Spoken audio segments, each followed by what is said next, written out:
एक समय की बात है, भगवान गौतम बुद्ध एक गांव में धर्म सभा को संबोधित कर रहे थे। लोग अपनी विभिन्न परेशानियों को लेकर उनके पास जाते और उसका हल लेकर खुशी खुशी वहां से लौटते।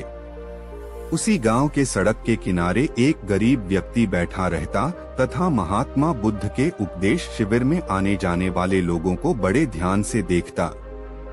उसे बड़ा आश्चर्य होता कि लोग अंदर तो बड़े दुखी चेहरे लेकर जाते हैं, लेकिन जब वापस आते हैं तो बड़े खुश और प्रसन्न दिखाई देते हैं। उस गरीब को लगा कि क्यों न वो भी अपनी समस्या को भगवान के समक्ष रखे। मन में यह विचार लिए वह भी महात्मा बुद्ध के पास पहुंचा। लोग पंक्तिबद्ध खड़े होकर अपनी समस्या को बता रहे थे। जब उसकी बारी आई तो उसने सबसे पहले महात्मा बुद्ध को प्रणाम किया और फिर कहा, भगवान, इस गांव में लगभग सभी लोग खुश और समृद्ध हैं। फिर मैं ही क्यों गरीब हूँ?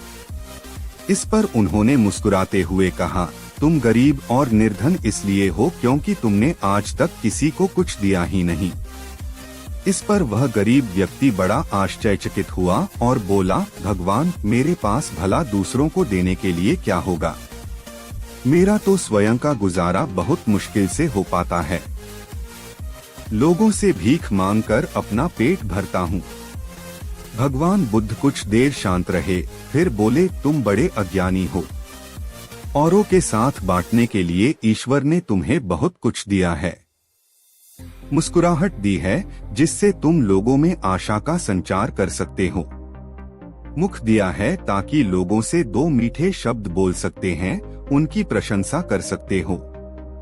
दो हाथ दिए हैं, लोगों की मदद कर सकते हो। ईश्वर ने जिसको ये तीन चीजें दी है वह कभी गरीब और निर्धन हो ही नहीं सकता। निर्धनता का विचार आदमी के मन में होता है, यह तो एक भ्रम है, इसे निकाल दो।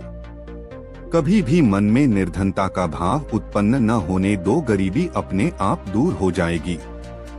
भगवान बुद्ध का संदेश सुनकर उस आदमी का चेहरा चमक उठा और उसने इस उपदेश को अपने जीवन में उतारा, जिससे वह फिर कभी दुखी नहीं हुआ।